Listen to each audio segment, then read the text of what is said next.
Pleader గారు, ఎవరా నువ్వు? నమస్కారం అండి బాబు, మీరే నన్ను రక్షించాలి. నేనే రక్షిస్తాను, ఎక్కువ. ఏంటి నీ కేసు? నా ముక్కు అండి. ముక్క ఏమైంది నీ ముక్కు? చోరీ అమ్మంటరా? రెండూ కాదండి, కొరికేసిందండి. కొరికేసిందా? ఎవరు? మారోళ్ళండి. ఇంకా నయం, అంతటితో వదిలేసింది. అయితే ఇప్పుడు ఏమంటావు? దాని మీద కేసు పెట్టేయాలండి. పెట్టొచ్చు, కానీ నిలవదు, కేసు పోద్ది. ఎందుకనండి? అదంతేనయ్యా, నీకు లిటిగేషన్ తెలవదు. కోర్టులో ఆడదాని మాటకే ఇలువ ఎక్కువ. అదే చావు వచ్చిందండి, నా కొంపలో కూడా దాని మాటకే ఇలువ ఎక్కువండి. అయితే ఇప్పుడు ఏం చేద్దామంటారు? ఓ పని చేయి, చేతైతే నువ్వు దాని ముక్కు కొరికేయి. బాగానే ఉందండి, మా ఆయనే ఉంటే మంగళవారితో పని ఏంటన్నట్టు, ఆ ధైర్యమే ఉంటే మీ కాడికి ఎందుకు వస్తాను? కొరికింది చాలు, ఇంకేమీ కొరకొద్దని 2 చేతులు ఎత్తి దండం పెట్టు. నువ్వు ఒక మగాడివి, నీకు పెళ్ళాము. లే లే లేవమన్నా. ఇదిగో అల్లుడా బాయ్, నువ్వు చేస్తున్న పని ఏం బాగోలేదు. మా పేటగారు అమ్మాయి నిన్నే నమ్ముకుంది, నువ్వు పెళ్లి చేసుకుని తీరాలి. నా చెల్లెలు పెళ్ళయ్యే వరకు నేను పెళ్లి చేసుకున్నాను. నువ్వు సంతే కదా, తెల్లారిసరికి నీ ఇంటి ముందు పెళ్లి కొడుకులు క్యూ నిలబెట్టేస్తాను. నాగేశ్వరరావు గారు, మిమ్మల్ని పిలుచుకొచ్చింది నా పెళ్లి చేయించమని గాని పద్మ పెళ్లి చేయమని కాదు. అది సరేనమ్మా, ఆ అమ్మాయి పెళ్లి అయితే కానీ నేను చేసుకోని అంటున్నాడు కదా. పద్మకు పెళ్లి కావాలి అంతే కదా, ఆ సంగతి నాకు వదిలేయండి. నువ్వేం చేయగలవు? పెళ్లి చేస్తాను. రేపొద్దున దుబాయ్ నుంచి నా ఫ్రెండ్ వస్తున్నాడు, వాడే పద్మకు సరియైన మొగుడు. మరి ఇంకే? నాకు తెలియని దుబాయ్ ఫ్రెండ్ ఎవడబ్బా?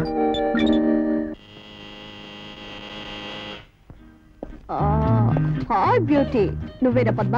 అవునే. Fantastic figure. ఎవరు? నీ కాబోయే మొగుణ్ణి. అవును, వచ్చేస్తావా? వెళ్ళిపోదాం. వదిలు, మా అన్నయ్య చెప్తానండి. ఎవడో చూడు, ఇష్టం వచ్చినట్టు మాట్లాడుతున్నాడు. ఎవడరా నువ్వు? నీ కాబోయే బావగారు, అంటే పద్మ కోసం అర్జెంటుగా వచ్చిన దుబాయ్ మొగుణ్ణి. అంటే మా గేట్ చెప్పింది మీ గురించేనా? యా. నమస్కారం అండి. Hello. Thank you very much. Please కూర్చోండి సార్. Oh thank you.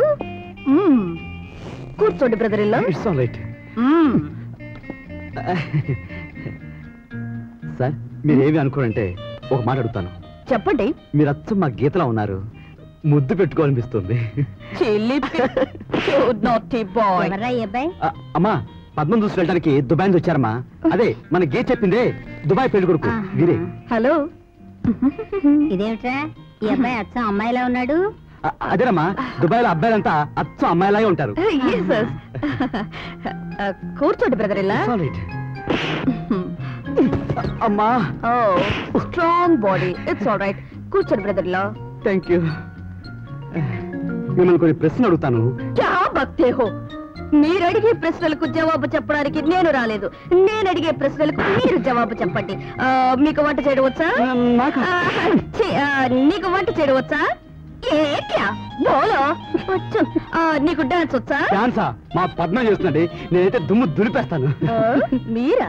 మీరా కాదు, సతీ సక్కుబాయి కాదు, కథక్, భరతనాట్యం, కూచిపూడి, మణిపూరి ఏదైనా సరే ఫటాఫట్. ఇండియాలో మగవాళ్ళు కూడా డాన్స్ చేస్తారా? ఏంటండి, చేసి చూపిస్తాను. ఓకే. ఇటు. Thank you very much.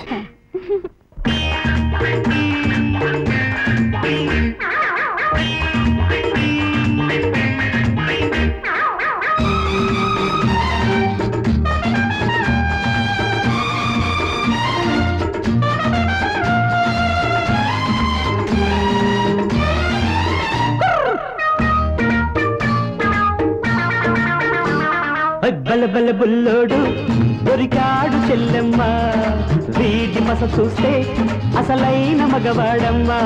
బలబల బుల్లోడు దొరికాడు చెల్లెమ్మ, వీటి మస చూస్తే అసలైన మగవాడమ్మ. ఎంత నీటుగున్నాడు, ఎంత ఘాటుగున్నాడు, ఈ పాటి సొక్కాడు, కోటికొకడు లేడు. బలబల బుల్లోడు దొరికాడు చెల్లెమ్మ, వీటి మస చూస్తే అసలైన మగవాడమ్మా.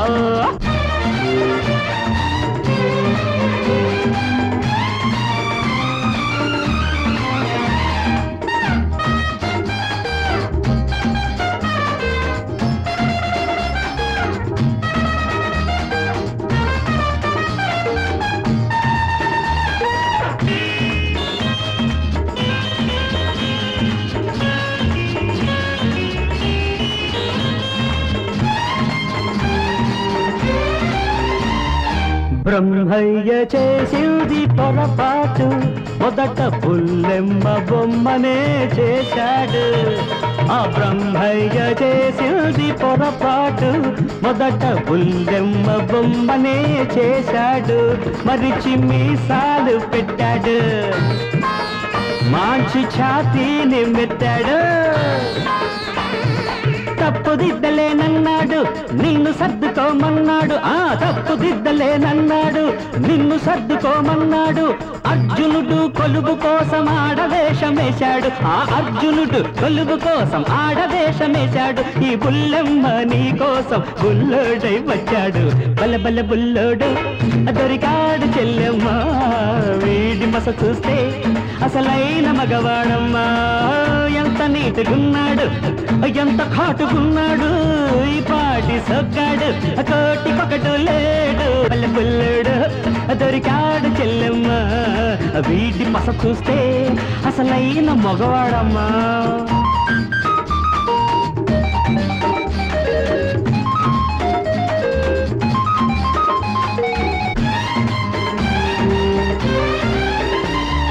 చూస్తేనే పాడు బుద్ధి పుడుతుంది, చెయ్యేస్తేనే తిక్కరేగిపోతుంది. చూస్తేనే పాడు బుద్ధి పుడుతుంది, చెయ్యేస్తేనే తిక్కరేగిపోతుంది. నడుము పట్టుకోమంటుంది, అబ్బా అబ్బా అబ్బా నన్ను చుట్టుకోమంటుంది. వీడే బుల్లెమ్మై ఉంటే వేషం వేసుకు వచ్చుంటే, వీడే బుల్లెమ్మై ఉంటే వేషం వేసుకు వచ్చుంటే, ఇప్పుడే ఇక్కడే ఏం చేసేవాడినో. ఇప్పుడే ఇక్కడే ఏం చేసేవాడినో. నువ్వు ఒప్పుకున్నా ఒప్పకున్నా ఓ పట్టు పట్టనా. బలబల బుల్లోడు దొరికాడు చెల్లెమ్మ. వీడి పస చూస్తే అసలైన మగవాడమ్మా. ఎంత నీటుగున్నాడు, ఎంత కాటుకున్నాడు. ఈ పాటి సొగ్గాడు, కోటికొకడు లేడు. బలబల బుల్లోడు దొరికాడు చెల్లెమ్మ. వీడి పస చూస్తే అసలైన మగవాడమ్మా. చాలు గాని దాన్ని వదలరా. లేకపోతే ఏమిటమ్మా ఆ మీసాలు, టోపీ, విగ్గును. అబ్బా అత్తయ్య, బావ మనస్ఫూర్తిగా నవ్వి ఎన్నో యుగాలైనట్టుగా ఉంది. అందుకే ఒక చిన్న చిట్కా వేశాను. మంత్రం పారింది, బావ నవ్వాడు, నేనే గెలిచాను. నేనే గెలిచాను. బావా మూడ్ మారిందిగా, ఇప్పుడైనా చెప్పు, పెళ్ళెప్పుడు చేసుకుంటావు? వాడి దగ్గర నుంచి ఆ ప్రశ్నకు సమాధానం రాబట్టడం నీ వల్ల కాదు రామానందం. నేనే అడిగడిగి విసిగి తూరుకున్నా. ఏం బాబు పెళ్లి చేసుకోవా? నేనెందుకు చేసుకోనండి, నాకు నచ్చిన అమ్మాయిని మా నాన్నగారు తీసుకురాలేరు, అందుకని పెళ్లి చేసుకోదలుచుకోలేదు. ఎంత మాట ఎంత మాట. నువ్వు కోరిన పిల్లని మీ నాన్నగారు తీసుకురాలేరంటావా? పావనమూర్తి గారికి అసాధ్యమైంది ఏముందయ్యా ఈ లోకంలో? ఆ పిల్లవరో చెప్పు, 10 నిమిషాలు తెచ్చి కాళ్ళ ముందు పెట్టేస్తాను. అది జరిగే పని కాదులేండి. You are talking too much. ఆ చిప్సీలు ఇవ్వండి. ఈ భూమి మీద ఎక్కడున్నా సరే నువ్వు చెప్పేదే నీ భార్య, తీసుకొచ్చే బాధ్యత మాది. ఎవరో చెప్పు. చెప్పు బాబు, చెప్పు బాబు, చెప్పబోయా తొందరగాను. మంచి పార్టీ చేసుకుందావు, చెప్పు. చెప్పమంటారా? చెప్పబోయా. మీ అమ్మాయి గీత. మా అమ్మాయి గీతలా నువ్వు చేసుకుంటానంటున్నావు? ఇది కళా నిజమా? చూడు బాబు, ఈ బంగారం కోరిక నీ మనసులో పెట్టుకొని ఇంతకాలం నువ్వు అలా కూర్చుంటే మేము ఏమైపోవాలి? అసలు ఆ ముఖ నాతో చెప్పుకుంటే ఎప్పుడో నీ పెళ్లి జరిపించుండేవాడు కదా. నాన్నగారితో చెప్పాల్సిన అవసరమే ఉంది. అవసరం ఉందిలే, అది కాదు అన్ని నేను చెప్పేది. వాడిది కోరరాని కోరిక. చూడు రామానందం, ఈ పెళ్లికి నువ్వు ఒప్పుకున్నా నే ఒప్పుకో. అబ్బాయి కోరిన పిల్లని చేస్తానని మీరే అన్నారు, ఇప్పుడు ఏమిటి అభ్యంతరం? ఆ అమ్మాయి న్యాయమూర్తి కోడలు, పెళ్లి కాకపోయినా అదంతే. ఇప్పుడు వరుస మార్చి ఆయన బాధ పెట్టలేదు. నా కూతురు పెళ్లి నేను చేసుకుంటానంటే ఆయనకెందుకండి బాధ? ఆయన బాధపడతాడని నా కూతురు అదృష్టాన్ని కాలు రాస్తారా? ఇది ఎక్కడి న్యాయం అండి? ఆల్ రైట్, మా బావగారు ఒప్పుకుంటే మీకేం అభ్యంతరం లేదుగా. ఆయన ఒప్పుకుంటే నాకేం అభ్యంతరం. బావగారు చేతులు జోడించి ప్రార్థిస్తున్నాను. మనం ఏమేమో అనుకున్నాం, ఎన్నెన్నో ఆశలు పెట్టుకున్నాం. అయ్యా, నా కూతురు అదృష్టం బాగుండి ఇంతవరకు మీ అబ్బాయితో పెళ్లి జరగలేదు. ఇప్పుడు పావనమూర్తి గారి అబ్బాయి చేసుకుంటానంటున్నాడు. మీరు అంటే ఈ పెళ్లి జరిగిపోతుంది. గీత మీ బిడ్డ అయితే రవి లాంటి వాడికి ఇచ్చి దాని జీవితం నాశనం చేస్తారా? బావగారు ఒప్పుకోండి. పావనమూర్తి గారు ఆస్తి గలవాడు, అంతస్తు గలవాడు, ఒక్కడే కొడుకు. బావగారు నా బిడ్డ సుఖపడిపోతుంది, ఒప్పుకోండి బావగారు. నీ బిడ్డ పెళ్లికి నా పెత్రం ఏంటి రామానమ్మ? అలాగే నీ ఇష్టం వచ్చిన వాడికి ఇచ్చి చేసుకోవచ్చు. ఒప్పుకున్నాడండి, ఒప్పుకున్నాడు. మా బావగారు పెద్ద మనిషి అండి, పెద్ద మనిషి, ధర్మప్రభు ఒప్పుకున్నాడు. సరే ఒప్పుకున్నాడండి. నా మాట మీద నమ్మకం లేదా? కావాలంటే అడగండి. వస్తున్నా కదయ్యా. మీరు మాట్లాడకండి బాగుంటుంది. చూడు న్యాయమూర్తి, ఇందులో బలవంతం లేదయ్యా. నీకు మనస్ఫూర్తిగా ఇష్టమైతేనే ఈ పెళ్లి జరుగుతుంది. పిల్లలేదో ఆశ పెడతారు. నేను ఎందుకు చెప్తున్నానంటే రేపు మళ్ళీ మన మధ్య మనస్పర్ధలు రాకూడదు. ఏం రామానందం? అంతేనండి. మీ అబ్బాయి పెళ్లి నువ్వు చేసుకుంటుంటే మన ఇద్దరి మధ్య మనస్పర్ధలు ఎలా వస్తాయి? మీ ఇష్టం వచ్చినట్టు చేసుకోండి.